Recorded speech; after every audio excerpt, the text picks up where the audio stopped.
Hello World in Java. In this video, we will write a Java program that prints Hello World. You may recall, during the Python unit, to print Hello World, all we needed was a single line of code, print followed by Hello World. This is because our Python programs always start out with a blank canvas. In Java, however, that's not the case. If I wanted to print Hello World out in Java, here's how our program would look. Clearly, there's more code here, but don't worry.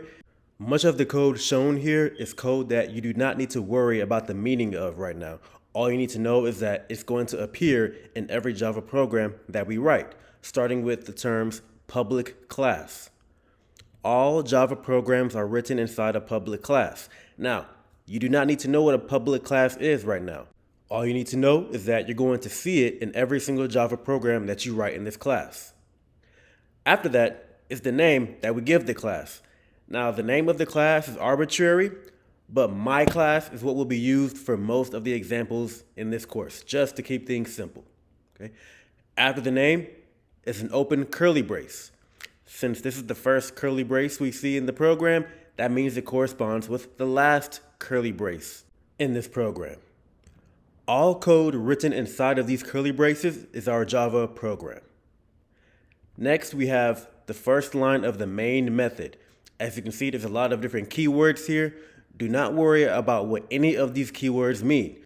Just know that it's the first line of the main method, and the main method is the first method that gets executed whenever we click run or execute, depending on which compiler you're using. Okay? Every Java program needs to have a main method. Next, we see another open curly brace. Since this is the second open curly brace, that means it corresponds to the second to last closed curly brace. All code written inside of these curly braces is part of our main method. It's the code that will be executed once we hit run. And that pretty much sums up all the code that we're going to see in every single Java program that we write.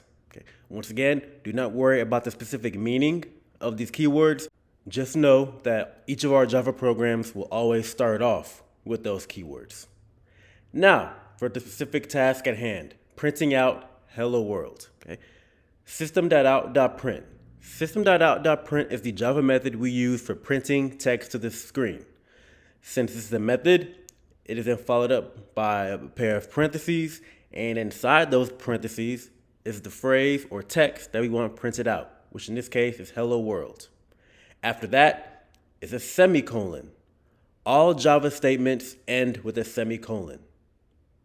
Once we execute this, Hello World will appear on the screen. Notice that the text that we wanted printed to the screen, we enclosed in double quotation marks. Just like in Python, in Java, we enclose our strings in double quotation marks. The only difference is that Python also gives you the option to use single quotation marks for your strings.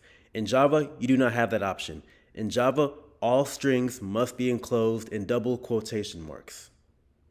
Now, suppose I wanted to print out multiple statements. Suppose I want to print out hello world, then how are you? When I execute this code, both of these statements appear on just one line. This is because, unlike the Python print statement that moves the cursor down to the next line after it's finished, system.out.print does not move the cursor to the next line. It leaves the cursor right where the text left off at. Hence, when we get to the second print statement, it starts immediately where the previous print statement finished. If we want the cursor to be automatically moved to the next line, then we need to use system.out.println. Println is short for print line. System.out.println is the Java method we use for printing text to the screen, then moving the cursor to the next line.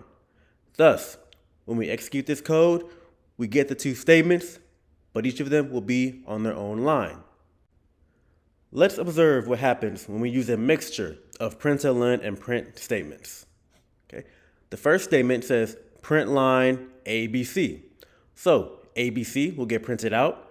Then, since we use print line for that first statement, the cursor will be moved to the next line. Next, we call system.out.print DEF. DEF gets printed out. Then, since we use .print, the cursor will be left right after the DEF. Next, we got system.out.println GHI. Starting where the cursor is at, GHI gets printed. Then, since we used print line in this case, the cursor will then get moved down to the next line. Next, we have system.out.print JKL. Starting where the cursor is at, JKL gets printed out. Then, since we use system.out.print, the cursor will be left immediately following JKL. Then we got system.out.print MNO. Starting where the cursor is at, MNO gets printed out. Then, since we use system.out.print, the cursor will be left immediately following MNO. And since that is the last statement inside the main method, that completes our program.